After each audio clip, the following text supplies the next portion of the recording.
Прывітанне ўсім слухачам і гледачам Еўрарадыё. Мы ў жывым эфіры, пятніца, каля 13:00 па беларускім часе, а значыць, сёння з намі ў студыі блогер, палітык, удзельнік каардынацыйнай рады трэцяга склікання, ну і другого склікання, але калі гэта ўжо было, Александр Кнырович. Прывітанне, Александр. Дзень добры, Павел. Недобры дзень, паважаныя гледачы. Недобры? Недобры. Александр, што здарылася? Ну, 5 хвілін таму спадар Курэйчык унёс прапанову спыніць дзейнасць каардынацыйнай рады. То бок я так смела вас прадставіў як удзельніка каардынацыйнай рады, але а што это значыць? Ну, гэта... Курэйчык же сам у каардынацыйнай рады? Канешне, да? канешне. Ён нёс прапанову адмяніць дзейнасць рэгламента, а калі у цябе не рэгламента, ты не ведаеш, як працаваць, не ведаеш, як уносіць прапановы, як нешта абмяркоўваць, арганізоўваць слуханне. Таму прыпыніць дзейнасць, і зараз ён дае гэта прапанова як прапанова любога чальца іншага, якая набярэ 6 галасоў, і яна набярэ 6 галасоў, таму што Курэйчык з'яўляецца удзельнікам... Опиниon-мейкером. Да, так, ну, Курэйчык гэта голас фракцыі Латушка, конечно, не фракцыя, а спіса Латушка, таму гэта будзе падтрымлена, і няма рэгламента, ну, няма, ведаеце, правіл ніякіх на дароге. Немагчыма працаваць. Таму, ну, как бы, ўсё гэта дзіўна, але аб гэтым мы, напэўна, паговорым дзесьці бліжэй да канцу. Пазней, да, так. Давайте. Направду, быў вельмі такі насычаны падзеямі, эканамічнымі і палітычнымі падзеямі тыдзень. Узяць хаця б санкцыі, уведзеныя ЗША ў адносінах да маскоўскай біржы, праз якія маскоўская біржа спыніла гандляваць долар і еўра. Цяпер там асноўнай валютай стаў кітайскі юань. І все чакалі, як гэта адлюструецца на Беларусі, адаб'ецца, да?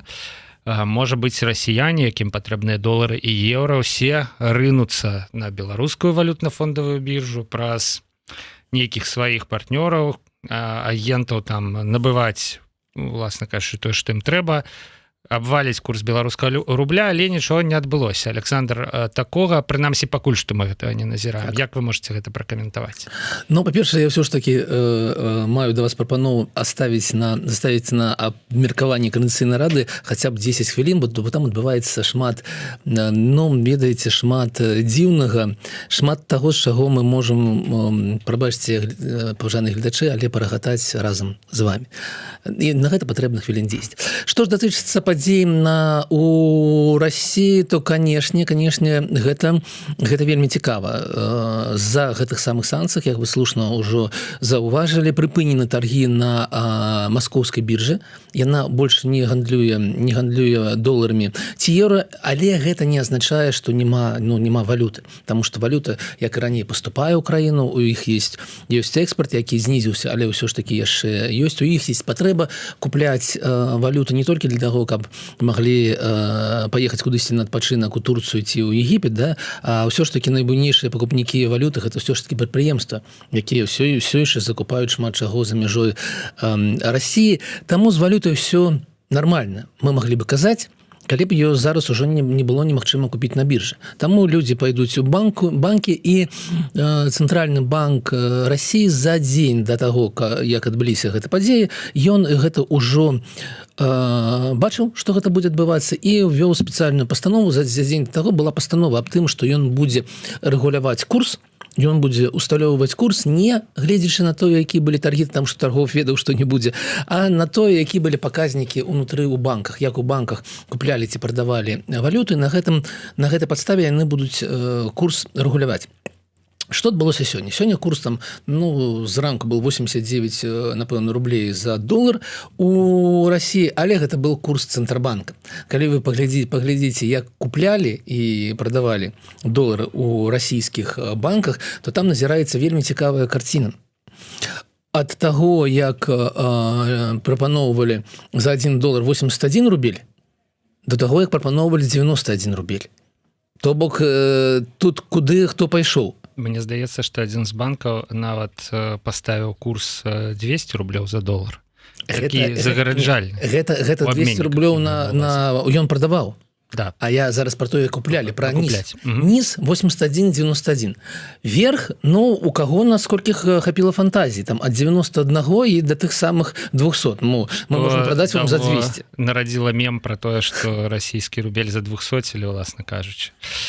Так. Хто сочыць за вайной ва Ўкраіне, той разумее, што гэта азначае. Таму зараз адбываецца такая, ну, некі такі бардак, то есть, то бок, яны зараз пытаюцца зразумець, як яны будуць працаваць, але нейкі выхад, нейкі такую сублімацыю гэтых торгоў яны, конечно, знайдуць, і не, ну, гэта сітуацыя, конечно, успакоіцца, то есть, пока нема падстав, каб гэта была там 150 ці 120 рвануў курс. Але гэта нервуе, конечно, нервуе, і гэта паражае вот гэтую вялікую, ну, дысконт паміж курсам пакупкі і продаж. Вот гэты люфт вылетела з головы, як ён называется.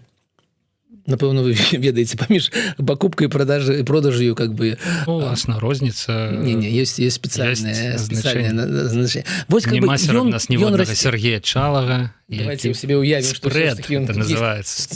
Спред, может быть. Значит, это вот одна згадка Сергея Чалага сразу подгружая у голову. И сразу IQ расти у комнате. Да, этот самый тезаурус экономичный, да, все вот это вот, суд некий здесь. Так вот, у нас так. У нас расце вот гэты разрыв, а гэта означает, что банки зарабляюць больше, люди губляюць грошы, але не ў тых памерах, каб можна было гаворыць про нейкі крызіс і катастрофу. Таму вось так. Але нічога добрага, конечно, ў гэтым няма. Ну, ўсё ж таки нас больш за ўсё цікавіць ці чакаць нейкіх наступстваў, но я так разумею, што складана сказаць, чакаць ці не. Я бачыў, ведаеце, такія каментары, пераб'ю вас, да, што Нацбанк нейкім чынам стрымлівае аб'ём сделак на біржы, напрыклад, абмяжоўваючы там таксама верхнюю мяжу таго, па чым можна там прадаваць даляр, вот, адпаведна, частка сделак просто не абслугоўваецца, таму курс стаіць на месцы. Я не ведаю, наколькі гэта магчыма. Ну, тэарэтычна магчыма, але я яшчэ раз падкрэслю, нічога не адбылося з знешнім гандлем Расіі.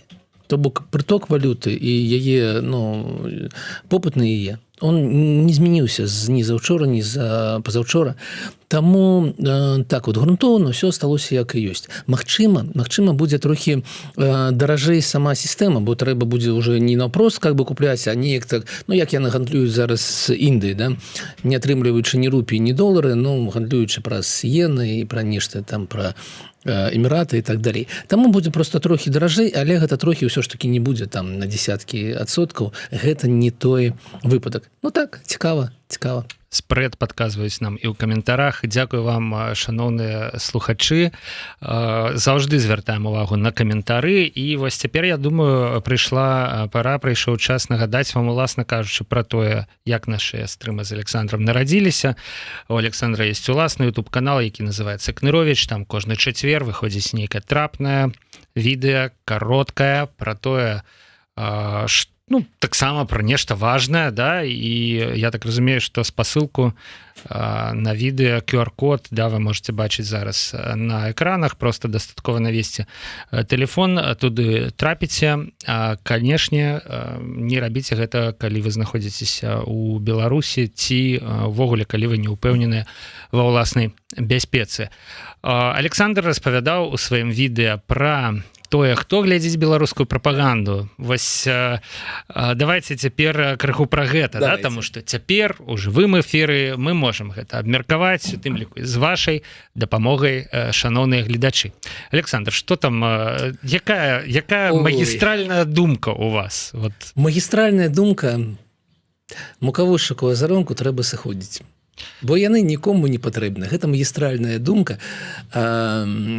Давайте распавяду чаму. Таму што, ведаеце, ну, мне заўсёды было цікава, а як жа ўсё ж такі гэта выглядае ў лічбах усё. Таму што, ну, мы там кажам, вось я там прыйшоў адзіным гледачом да гладкай спрыдабайла, да? І вось у нас тэлебачанне, ну, ёсць адзіная кампанія, якая мае магчымасць выміраць, што адбываецца ў тэлебачанні. І гэта, канешне, дзяржаўны секрэт. Так не так, дзяржаўная кампанія, наколькі я памятаю. Напэўна. Ну, там за ёй, прынамсі, стаяць дакладна грошы некага з кашалькоў Лукашэнкі, здаецца, Цецерына, здаецца, там і Рэйсманты наўпрост неяк да гэтага маюць значэнне. Пра гэта было расследаванне. То бок у нас вельмі хто трэба меры? Удалая такая, я не ведаю, сістэма. Мы вам намеряем, ну мы ж разумеем, як у Беларусі мераюць, калі трэба мерыць. Ну, паважаны гледачы, калі вы паглядзіце тое, што адбываецца, напрыклад, там у ЗША ці ў іншых краінах, то вы маеце магчымасць паглядзець на вось рэйтынг асобнага выдання, асобнай перадачы і вельмі падрабязна, бо гэта вельмі карысная інфармацыя, па-першае, для рэкламы, для таго, каб, ну, колькі павінна каштаваць гэтая рэклама. У нас гэта інфармацыя такая, ну, засекрэчана, гэта дзяржаўны секрэт, але ўсё ж такі тое-сёе яны выдалі на ўзровень, каб магчыма было пачытаць. І я ўзяў справаздачную гэтай кампаніі за 2023 год, і з яе мы зрабілі некаторыя высновы.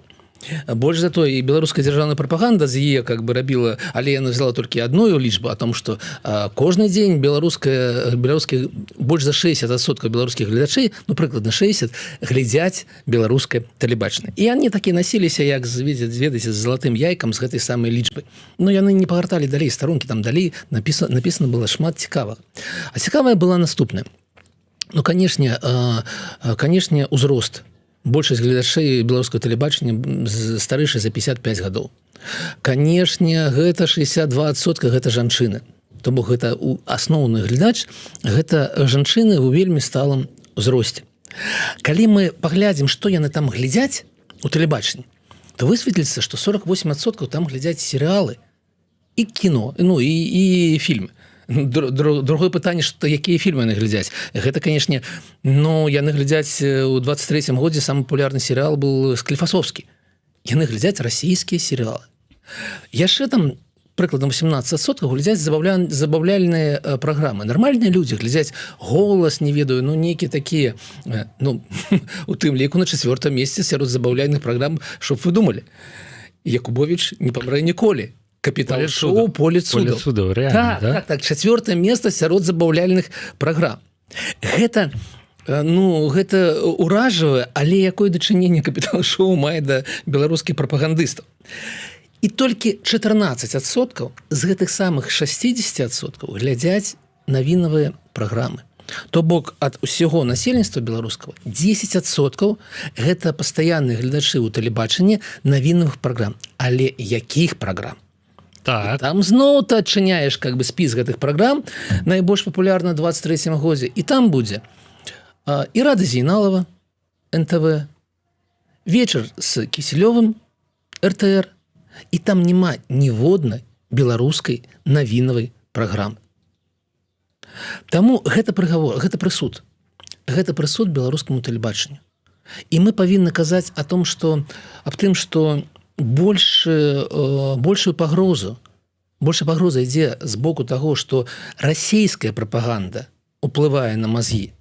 Мы павінны, ну, аставіць за коскамі абмяркоўванне там Азаронка, ці Мукавошак, ці кагосьці іншага і абмяркоўваць тое, што уплывае Ірада Зейналова і Кісілёў на гэтыя самыя 10% жанчын у сталым узросце, ну, условно кажучы. Як думаеце, Лукашэнку з гэтай інфармацыяй, калі ён пра яе ведае, канешне, яму, ну ладно, окей, но нехта ведае пра гэтую інфармацыю, правильно? Той, хто ее падлічыў, ім з гэтым як бы комфортна ў цяперашняй Беларусі ці не?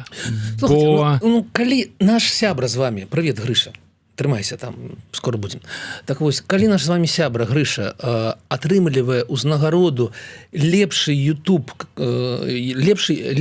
как бы праграма з тэлевізійных за свае стрымы, якія збіраюць там, ну, 1000 праглядаў, то, напэўна, у іх галаве вось гэтая самая 1000 праглядаў, гэта добра. І таму яны існуюць, ну, у нейкім такім беспаветравай такой прасторы, дзе вось гэтыя паказнікі, ну, нічога дрэнна. То бок, я ўпэўнены, што ніякага сур'ёзнага, грунтоўнага абмяркоўвання, што ж вы робіце, што ж гэта адбываецца ў беларускам тэлебачанні такога, што людзі адмаўляюцца і не жадаюць глядзець гэтыя навінавыя праграмы. Ніякага гэта абмеркавання, канешне, няма, на жаль. То бок у прынцыпе відэо у вас такое аптымістычнае, ці прынамсі можна з яго зрабіць аптымістычныя высновы. Слухайте, людзі Нас глядзяць больш, чым беларускае тэлебачанне, умоўна кажучы. Нас глядзяць больш на парадак, на нолік больш. У Шрайбана праглядаў больш, чым ва ўсіх там клуб рэдактароў, все гэта калі сплюсаваць і паглядзець на аднаго Антона Шрайбана, то ён зноў на нолік больш уплывовы на аўдыторыю, чым усе разам узятыя гэтыя хлопцы. Калі паглядзець на эканамічныя праграмы, ёсць у нас такі беларускі інстытут стратэгічных исследований, які скраў назву у незалежнага інстытута, які таксама робіць выданні. Там 300 праглядаў. І там ёсць у нас эканамічная серада на БТ, і там 1000 праглядаў. І калі ты параўнуеш іх, бог з ним, не з маім каналам, не трэба пра сябе казаць, але калі ты параўнуеш з Чалым, то ты маеш как бы там 40 000 праглядаў эканамічнай навіны ў Чалага і 1000 праглядаў на беларускай среде. Таму не тое, што мы аднолькава ўплываем, а розніца ў 10 разоў. Ніякі нармальны чалавек не пойдзе глядзець эканамічную среду на БТ, каб ведаць, што адбываецца ў эканоміцы Беларусі. Ён пойдзе ці да Чалава, ці да мае эканамічнай праграмы на іншым канале. Таксама сяброўскам. Да, на БТ welcome to расійскія серыялы так. І уласна расійскія навіны. Так. Да. Просто гэта ж рэальна пытанне в прынцыпе нацыянальнай бяспекі. Конечно. Просто пакуль вораг толькі на захадзе, гэты вораг с усхода ён незаўважны, я так разумею. І калі гэта ніхто сапраўды не аналізуе, калі гэта не даводзіць да людзей, якія маглі б прымаць рашэнне на падставе гэтых даных, да? То ўсё, відаць, будзе пагаршацца, узмацняцца будзе гэты расійскі ўплыў. І ў выніку мы атрымаем, які вынік, да, будзе, значыцца, калі так разважаць далей, нейкую колькасць беларусаў, грамадзянаў Беларусі з беларускімі пашпартамі, то бок выбаршчыкаў, татальна прамытых расійскімі навінамі, расійскімі серыяламі, якія таксама яны несуць гэты рускі мір так паміж у дужачках там, да, паміж кадрамі, паміж словамі, але яны яго вот так вкрапляюць, несуць, уплываюць, да, вось, і мы атрымаем, даволі колькі атрымліваецца, да, 10%. 10% ўсяго амаль мільён. Гэта салідна, так. А 10% гэта 600 тысяч выбаршчыкаў, умоўна кажучы. Гэта сур'ёзна. І трэба разумець, што, канешне, калі з гэтага боку паглядзець, то, канешне, капітал-шоу гэта таксама прапаганда. Канешне, ужо прапаганда. Калі туды прынеслі дрон, так. Я не памятаю, як ён там, украінскі збіты дрон, да, палкай там збіты, і адпаведныя каментары там былі, то, натуральна, гэта прапаганда. Аптымістычныя высновы, але у той жа час і песімістычная выснова. Ёсць небяспека і вялікая небяспека ў тым стане спраў, які цяпер утварыўся. А мы, канешне, працягнем рабіць сваю працу. Канешне. Раю нашым гледачам паглядзець, бо мне падаецца, што і ў папулярны гэты выпуск, я ж кожны раз не ведаю, куды я траплю. Вось, гэта папулярнае выданне, і там шмат інфармацыі, таму раю, канешне, звярнуць увагу. Давайте далей, Александр. Давайте. Каб на каардынацыйную раду застаўся ўсё ж такі час. Сёння чарговы стендап-дзень у Александра Лукашэнкі. І я вам скажу, што ўжо гэты нумар, ён крыху прыедаецца, і нават Лукашенко заўважыў, мне здаецца, што ён увесь час кажа адно і тое ж. Напрыклад, гэта так можна меркаваць па фразах: я вас ужо апошні раз папярэджваю. То бок раней ён ужо папярэджваў і не раз, і я б сказаў, што людзі з хорошай памяццю, яны добра памятаюць, што ён і апошні раз ужо папярэджваў разоў 10, як бы, да? Вось, і цяпер ён чарговы раз папярэджвае, на гэты раз гаворка ідзе пра карупцыю, з якой паспяхова змагаецца Лукашенко 30 гадоў, і на нарадзе пералічвае, хто ў нас апошнія карупцыянеры. прям вот не саромячыся. Ну гэта звязана з затрыманнем топа з беларускай чыгункі. Далее у нас мінскі Гарым Автодор, экс-памочнік Лукашэнкі па Віцебскай вобласці, брэсцкі аблвыканкам і не толькі, кажа Лукашенко. Я вот думаю, а в галаве яго нічога не адбываецца ў звязку з тым, што ён 30 гадоў змагаецца з карупцыяй. Я нагадаю, што ён прыйшоў на хвалі антыкарупцыйнага закона, які ён прасоўваў у Верховным Савеце. А вот намеснік кіраўніка беларускай чыгункі, $3 мільёны у тайніках.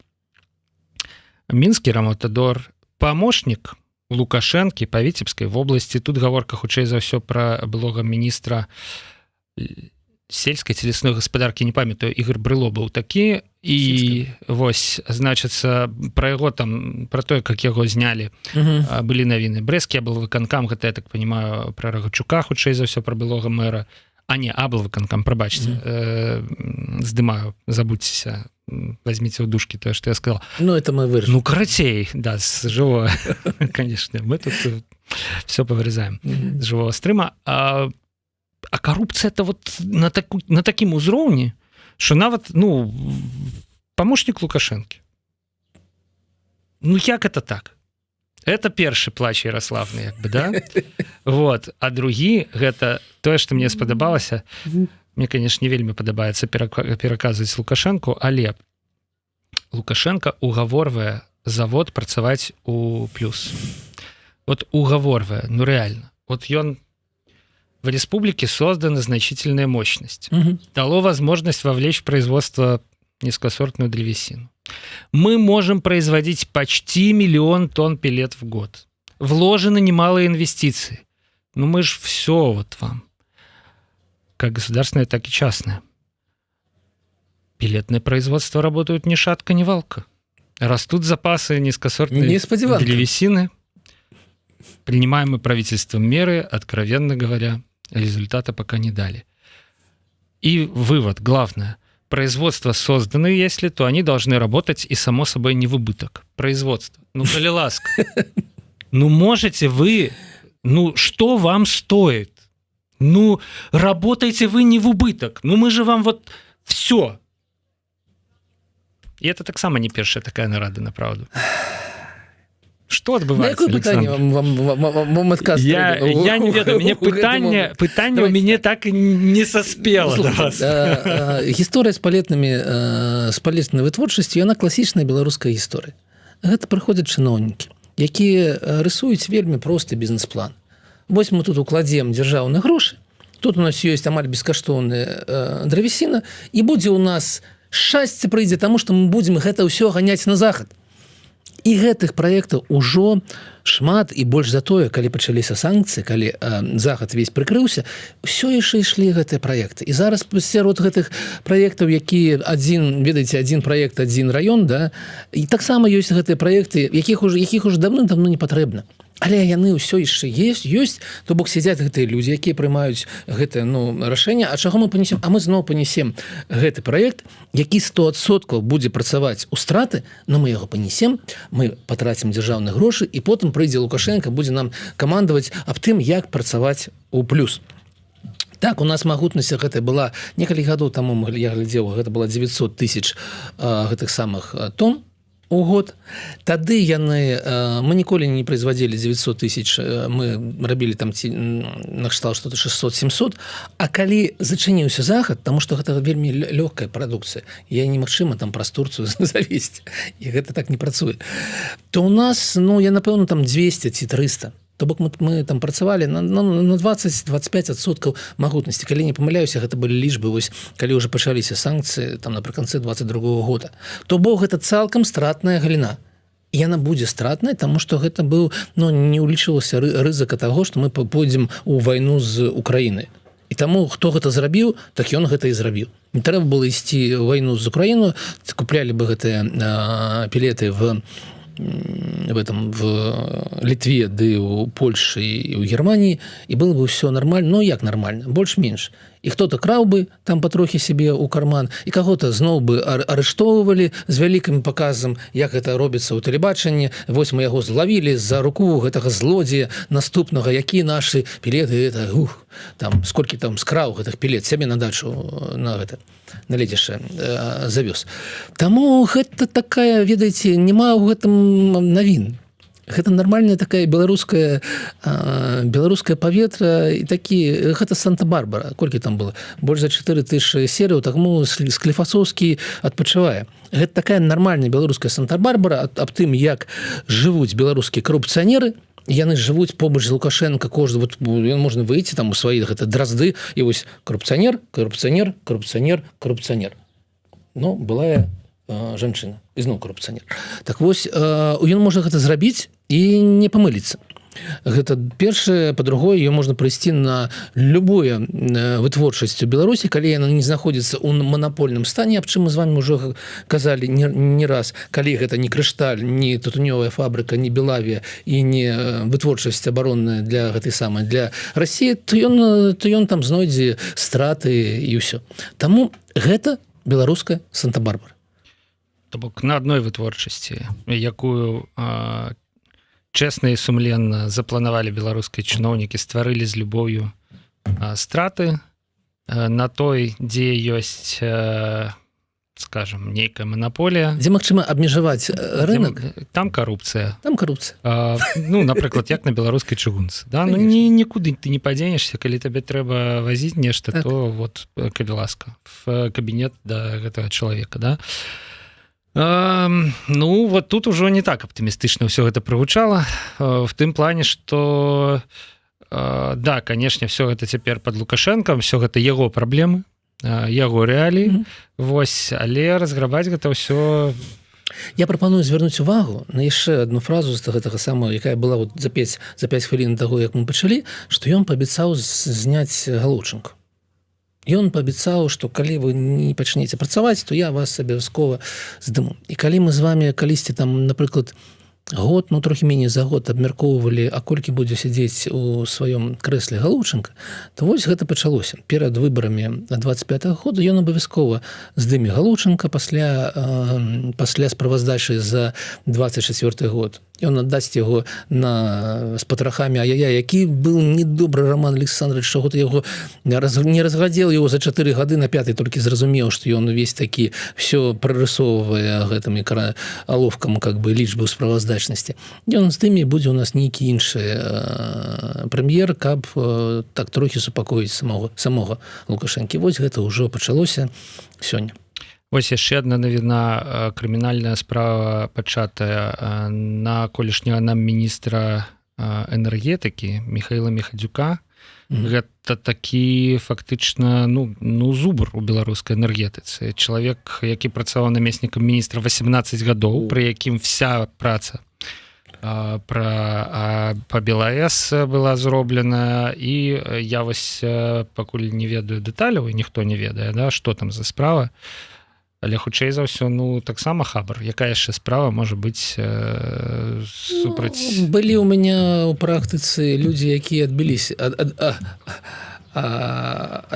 адгаварыліся ад хабара і засталіся толькі на такіх лёгкіх стацях, типа накшталт там растрата ці злоўжывання там становішчам, якія атрымалі не 7 ці 10 гадоў, а 3-4. Таму можа адаб'ецца яшчэ. Ладно, давайте далей, да, тому што далей у нас тут яшчэ вялікі план, і, дарэчы, мы вот Александра выдралі з абмеркавання справаў у каардынацыйнай радзе, а яно, як я бачу, там працягваецца, пачынаюць ужо пісаць у чаціках у іншых пра гэтую сітуацыю са статутам. Вернемся да яе, давайте цяпер крыху пра Арменію, Александр, таму што і гэта таксама ж звязана з Лукашэнкам. Раптам учора Нікал Пашынян, прэм'ер-міністр Арменіі, проста абрынуўся з бязлітаснай крытыкай на Лукашэнку, не называючы яго, ў прынцыпе. Але гэта было пра тое, што саюзнік, той, хто мусіў быць саюзнікам, дапамагаў ворагу Арменіі, планаваў разам з ім, пастаўляў зброю, Так. планаваў агрэсію, уласна, гаворка пра адцісканне Нагорнага Карабаха. І, маўляў, я ў Беларусь не паеду, пакуль там прэзідэнт Лукашенко, пакуль ён не выбачыцца, хаця я не ведаю, што выбачэнні Лукашэнкі могуць выправіць сітуацыю з Нагорным Карабахам. Пра сапраўднае выбачэнне Лукашэнкі? Вот за 30 гадоў. А мне здаецца, што ўвогуле не чуў ніводнага разу. Так. Яго род гэта не можа прайзнесці. Толькі як, магчыма, было такое, як в гэтых анекдотах школьных. Вовочка, зачем ты назвал Машу тупой? Извинись немедленно. Типа, Да. извини, Маша, что ты такая тупая. Да. Ну, в общем, типа такого. Так что, ну ладно, прабачэнняў не будзе, напэўна, і, значыць, разрыў такі. І сёння ж стала вядома, што Арменія вырашыла прыняць удзел у саміце міра у Швейцарыі. То бок Пашынян, мне здаецца, падвышае стаўкі максімальна. У той час, як у Грузіі прарасійскія сілы пачалі вельмі актыўна дзейнічаць, прымаюць законы пра замежных агентаў, там ужо і пакет законаў пра ЛГБТ па расійскаму ўзору таксама ўносіцца ў раду у іх у парламент. Арменія такая хоба, і все. Типа, давайте-ка мы сменім курс, с Россией и Беларусью некомфортно, поехали в Европу на саммит мира по Украине. Наколькі гэта, на вашу думку, да, супер. У мяне зноў няма пытання, вось, але наколькі гэта, на вашу думку, небяспечна, і чым, власна, для Беларусі, за чым гэта можа скончыцца? Давайте сябе уявім для нашых гледачэй становішча, у якім вось сёння, калі ідзе вайна паміж Расіяй і Украінай, высветлілася бы, што Беларусь пастаўляе танкі Украіне. Танкі, зенітна-ракетныя гэта комплексы, ну, не ведаю, паліва для Украіны і так далей. Вось якая была бы рэакцыя ў Крэмлі? Колькі бы Лукашенко прасядзеў у сваім крэсле, калі б высветлілася, што ён з'яўляецца спонсорам украінскага гэтага самага абароны? Ну... Гэта менавіта тое ж самае адбылося паміж Беларусю, Арменіяй і Азербайджанам.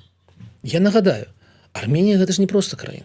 Гэта краіна, якая ўваходзіць у тое самае ОДКБ, дагавор аб калектыўнай бяспекі. То бок і Расія, і Беларусь бралі на сябе абавязак абараняць Арменію, калі нехта пакусіцца на яе тэрыторыі.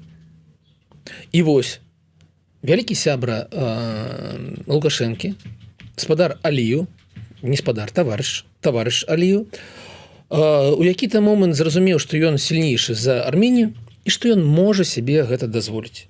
Ён не з'яўляецца никакім сябрам АДКБ, ён існуе сам па сябе, але ён сябра менавіта асабіста Лукашэнкі. Ён атрымаў ад Лукашэнкі зброю, атрымаў яшчэ дапамогу і пайшоў ваяваць супраць гэта сама, члена АДКБ. Як гэты член АДКБ павінен на гэта рэагаваць? Няма ніякай іншай магчымасці. Пытанне было толькі ў тым, наколькі моцная будзе гэта рэакцыя. Наколькі ён зараз скажа, все, мы выходзім з усіх умоў паміж Арменіяй і, канешне, Расіяй, не умоў з Арменіі з Беларусі, бо там амаль няма гандлю, там няма чаго адрываць. Так? А ўсё ж такі з Расіі. Ці гэта будзе паступова? Гэта паездка на саміт у Швейцарыю, гэта такі наступны крок адыхода Арменіі ад гэтага, не ведаю, ад клайкі какой-нейкай, якая у нас здесь атрымалася. Я разумею, што гэта небяспечна для Арменіі, таму што ёсць вялікі ўплыў Расіі, і таму тут трэба прайсці праз гэтымі самымі Сцылай і Харыбдай. І я не ведаю дробязей, канешне, аб тым, што адбываецца ўнутры самой Арменіі. Гэта трэба размаўляць з тымі, хто сочыць менавіта за унутрыпалітычнымі раскладамі і разумее, наколькі вялікі ўплыў аднаго ці іншага боку. Але тое, што адбываецца звонку, гэта відавочна. А я думаю, што сітуацыя, яна вельмі важная менавіта для Беларусі. Таму што што цяпер кажуць, аналізуючы падзеі 2020 года, што калі б Лукашенко дал бы слабіну нейкую, ці калі б пратэсты былі больш паспяховыя нейкім іншым чынам, Учора мне казаў мой суразмоўца, што так Росгвардія стаяла там па межах з Беларусю, да? Вось, я сам не бачыў, але дапускаю. Карацей, ввёл бы Пуцін адразу войскі і было б як в Украіне. Прабачце за этот штамп. Да? Толькі на 1,5 гады раней.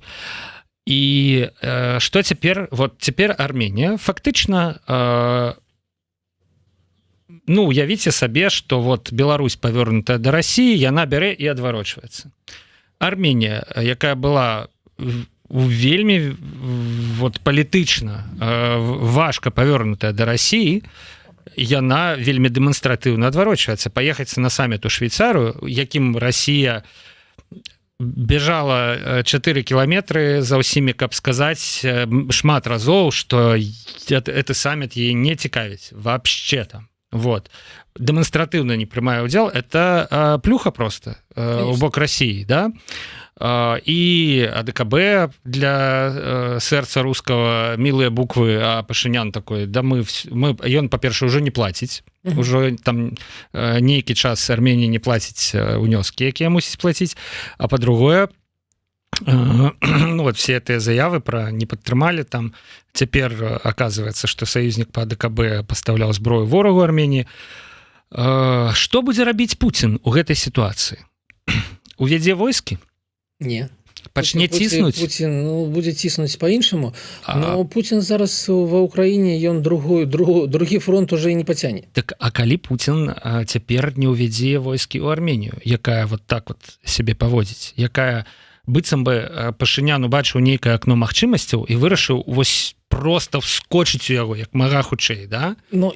Яшчэ раз падкрэслю, так, што трэба дакладна глядзець унутр Арменіі. Я не маю такога досведу, не маю такіх гэтых раскладаў, но магчыма гэта тое самае акно магчымасці для Арменіі, якое дазволіць ей выскачыць з гэтага сяброўства з гэтымі сяброўства з ланцугом на шыі такое. Я вельмі жадаю, каб гэта адбылося.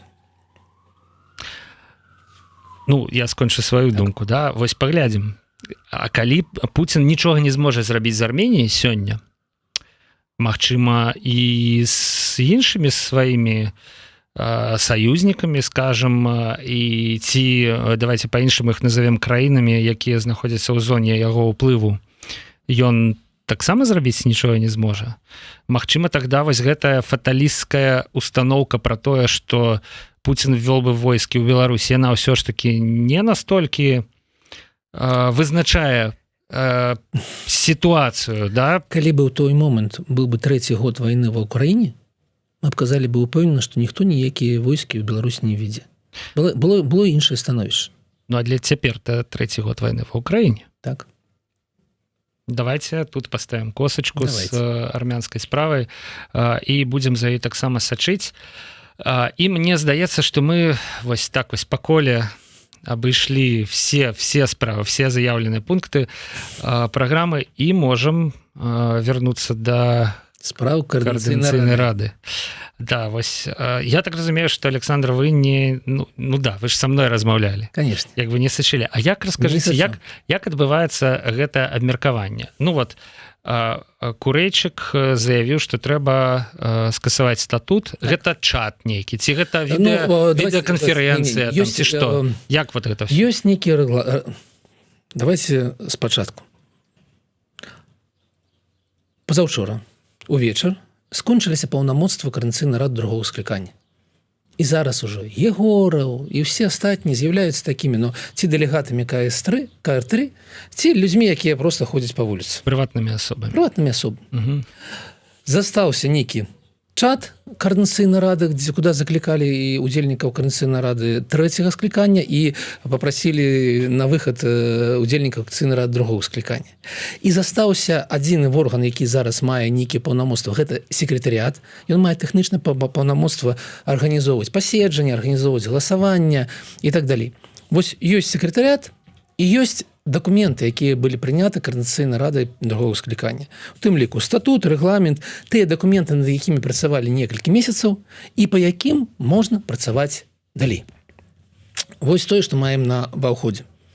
Ніякага ўплыву ніякіх зараз іншых асоб няма, ну гэта вось так, все астатняе гэта просто там набор дэлегатаў. Што адбываецца астатнія 2 дні? Ёсць група дэлегатаў, мы, яшчэ 2 фракцыі, моладзевы наступ і, прабачце, не ведаю, запамятаў, як фракцыя розы, наша справа, да. Наша справа, якія знаходзяцца ў гэтым, ну, себе уявім чат, але уявім гэта як памяшканне, сядзяць в этом памяшканні і кажуць, ну, ось ёсць рэгламент, давайте працаваць. Ну, тэхнічна гэта чат. Тэкставы чат. І уносім нейкія прапановы. Давайте зробім галасаванне, давайте будем абмяркоўваць вось гэтая справа, вось гэтая справа. І ёсць 53 дэлегата, якія ні з кем нічога не абмяркоўвалі, якія, ну, ведаеце, как тэхнічна гэта ж такі онлайн, а я ўпэўнены, што ёсць нейкі іншы чат, як заўжды. Заўсёды ёсць іншы чат, і калі вас там няма, то вы ведаеце... Гэта дрэнныя навіны. Так вось ёсць нейкі іншы чат для 53 дэлегатаў, якія нешта абмяркоўваюць, якія не пагаджаюцца сядзець і працаваць по таму рэгламенту, по таму статуту, які быў прыняты Координацыйнай рады другого склікання. Чаму яны гэта робяць? Ну, гэта ж празрыста як дзень. У першую чаргу, гэта кабінетныя фракцыі, у якіх есть 2 чальца аб'яднанага пераходнага кабінета Светланы Ціхановскай, гэта Павел Латушка і Аліна Коўшык, якія не згодны з тым, што сённяшні статут забараняе ім быць дэлегатамі Координацыйнай рады. Таму што яны знаходзяцца ў аб'яднаным пераходным кабінеце. Калісьці Координацыйная рада прыняла гэтае рашэнне таму, што мы разважалі, што трэба ўсё ж такі мець нейкі баланс, што ўсё-таки павінна быць некае такое раздзяленне ўладаў даже ў нашым становішчы. Не можа быць такого, каб у нас вся была адна іерархія. І таму было прынята гэтае рашэнне. У гэтых паважаных людзей ёсць магчымасць, глядзя на гэты рэгламент і статут, дзейнічаць па яму і не разбураць тое, што было створана Координацыйнай рады другого склікання. Як гэта было магчыма?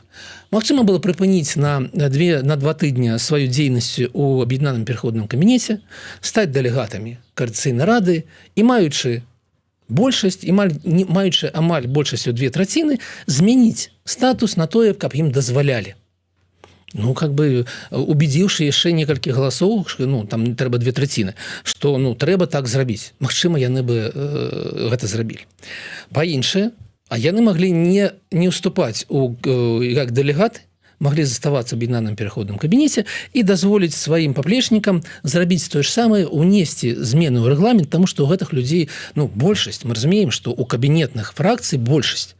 Ну, гэта так атрымалася, так прагаласавалі людзі, тут мы нічога не можам з гэтым зрабіць. Да іх далучыліся Шабуцкі, Мартынова і Воля.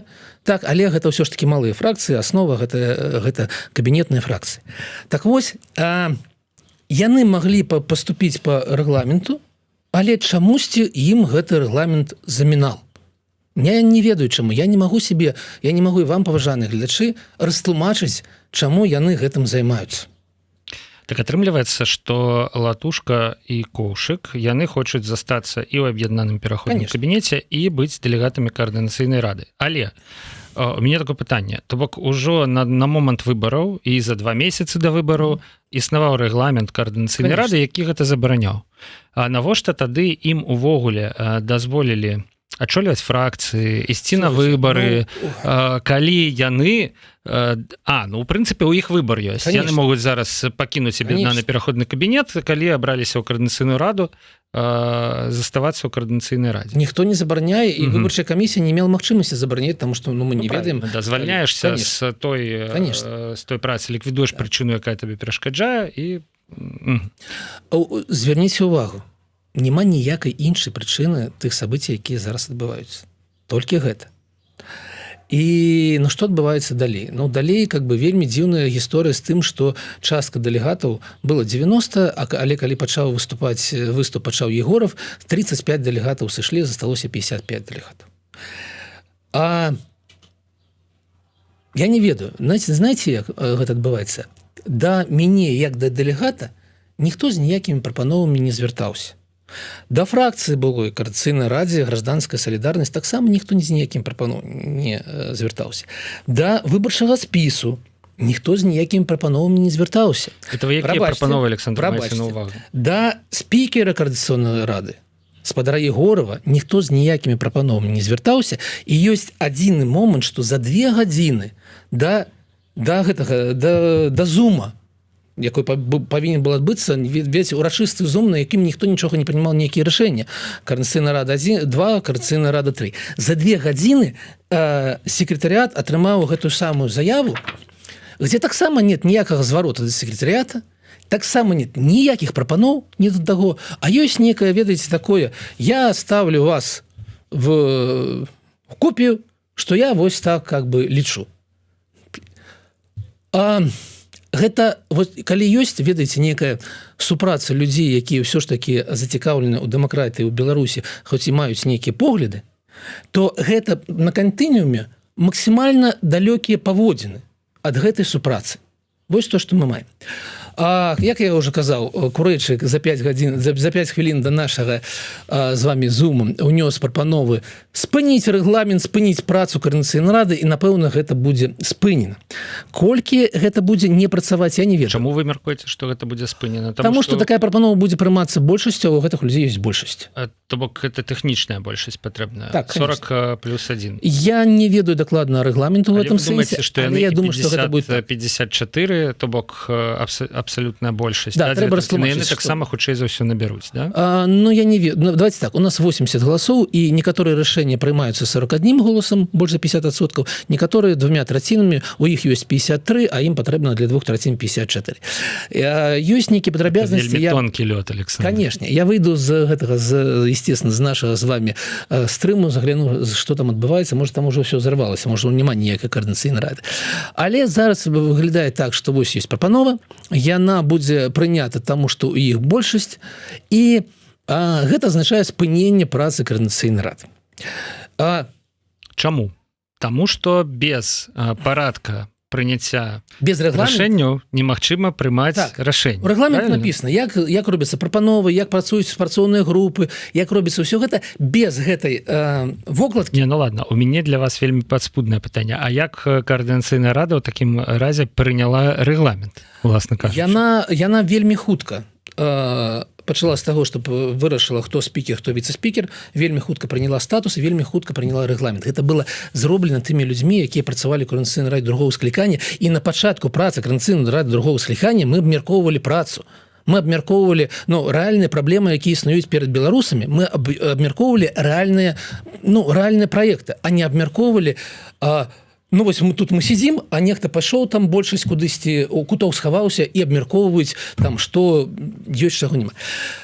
Галоўнае, слухайце, ну гэта все вось так, калі мне нехта распавядзе ну некую растлумачыць, што как бы што за гэтым пазітыўнага і станоўчага, я буду вельмі ўдзячны. Што робіць наша зараз фракцыя, якая ўжо ёсць фракцыя? Значит, мы, па-першае, зарэгістравалі фракцыю беларусы. Гэта былы блок Прокоп'ева Егорова. 13 чалавек, зараз у нас есть фракцыя. Па-другое, мы прапанавалі змену рэгламенту ў той частцы, што раней фракцыя гэта было мінімум 9 чалавек, зараз 6, таму што зменшылася колькасць дэлегатаў, і гэта лагічна. 6 чалавек мы прапануем. Па-трэцяе, мы унеслі некалькі прапановаў. Першае, далей працаваць з тым камісіям, якія засталіся з Коордынационной рады другого склікання, это міжнародная і камісія па адукацыі, каб не прыпынялася іх праца, каб яны працавалі сёння, учора, каб яны працавалі. І две прапановы такія сутнасныя. Першае, это папрацаваць над рэестрам незаконна арыштаванай маёмасці ў Беларусі, как магчыма была далейшая рэстытуцыя, папрацаваць над гэтым праектам, каб далей мы мелі магчымасць далей з гэтым працаваць, таму што шмат якіх людзей, беларусаў, якія засталіся беларусі, якія з'ехалі, улады зараз незаконна адымаюць маёмасць. Гэта наша прапанова, калектыўна працаваць Коордынационной рады над гэтым праектам і гэта рэалізоўваць. Ну і галоўная наша прапанова, якую мы унеслі таксама некалькі гадзіну, напрыклад, таму, папрацаваць над стратэгіяй 2025 года. Таму што мы бачым, як Лукашенко паабяцаў выбары. Ён пачаў працаваць над стратэгіяй 2025 года. І калі мы будзем за месяц да гэтых падзей абмяркоўваць, і калі на выхадзе будзе ці байкот, ці два крыжыка, нам как бы людзі ў Беларусі не даруюць такія адносіны да ўсё ж таки вялікай падзеі, якая будзе ці праз год, ці праз 9 месяцаў. Таму мы прапануем працаваць у том памяшканні, у тым рэгламенце, які зараз працуе. Ён нікому не замінае працаваць над сутнаснымі рэчамі, над стратэгіяй з 2025, над возвратам маёмасці, но першае пералічэннем гэтай маёмасці скрадзенай дзяржавамі, а потым над возвратам. І нашы прапановы вось такія. Тым, хто жадае далучыцца, мы прапануем далучыцца да гэтай працы. Тым, хто жадае абмяркоўваць, як зламаць дэмакратычныя правіла в угоду кабінетным фракцыям, ну, напэўна, у нас не для іх прапаноў. Я ўсё ж таки не разумею, чаму ў рэгламент нельга проста ўнесці змены. Гэта вельмі добрае пытанне, і гэта пытанне, на якое ў мяне няма адказу, таму што ў іх большасць яны паступова за адзін дзень, за адзін тыдзень маглі зрабіць гэтыя змены. Мне здаецца, што справа толькі ў асабістым эго. Што ж, у нас з Александром таксама серыял «Сябры». Часам нават пакруче Санта-Барбары. Абмяркоўваем мы тое, што адбываецца ў Беларусі, у свеце. Вось, напрыклад, маем эксклюзівы з Каардынацыйнай рады і працягнем. Гэты серыял будзе працягвацца, пакуль будзе Каардынацыйная рада, пакуль будзем мы з Александром. Сумленна, шчыра скажу вам, што, канешне, як перасталі пра Лукашэнку і пачалі пра Каардынацыйную раду, то крыху, але ўсё роўна глядзіць нас больш за 1000 чалавек цяпер. Дзякуй вам, сябры. Гэта значыць, што нас адначасова глядзіць столькі, колькі эфір які-небудзь стрым-азаронка паглядзець увогуле, да, все. І вось гэты як это не прагноз, гэта канстатацыя факта, якой падзяліўся Александр, што мы там на нулік больш папулярныя, чым яны. Гэта сапраўды працуе. Вы гэта пацвярджаеце уласным прыкладам. Таму, ну што, сканчаем. Да, будзем скончыць. Прабачце, одно слово скажу. Паважаныя сябры, я ведаю, наколькі гэта не цікава глядзець за тым, як людзі сварацца ў гэтай Каардынацыйнай радзе. І я сам себе задаю пытанне кожны раз, когда я читаю гэтую лухту, а не хернёй ли я займаюсь. По-другое, вы проголосовали за мяне. Таму пакуль меня не выпруць адтуль, я там буду сидеть и распавядаць вам, что насамрэч адбываецца. Дзякуй за тое, что вы глядзіце нас. Дзякуй, Александр. Я б сказал, что ўсё ж таки гэта важно. Вось глядзіце, мы пачынаем разумець, як гэта працуе. У Грузіі, я думаю, людзі таксама не дужа разумелі, не дужа цікавіліся, да? А пасля высветлілася раптам, што у партыі грузінская мара ёсць большасць, прычым большасць абсалютна, якая дазваляе ёй праціснуць любы закон, пераадолець вета прэзідэнткі. Все, что заўгодна. І тут як это, да іх дайшло. Дэмакраты. Да, да іх дайшло. Вот что такое хакнутая дэмакратыя, да? Ну вот, а до нас гэта дойдзе крыху раней. Ну, можа хутчэй, так. Да, і крыху хутчэй. Дзякуй, сябры. Далі у нас чык-чырык. Гэта шоу, дзе мы распавядаем вам самую якасную аналітыку, абсалютна самую якасную, таму што яе вырабляюць самыя рэзкія людзі ў гэтым свеце, тыя людзі, якія вядуць акаунты у твітары літаральна праз хвіліну тут на YouTube-канале Еўрарады, але ў іншым плееры наша бла-бла-шоу пачнецца, адрэкламаваў яго. Нават я думаю, што спасылачку вы знойдзеце у чаце трансляцыі, а мы з Александром на гэтым развітваемся. Сябры, да пабачэння. Да пабачэння. Дзякуй.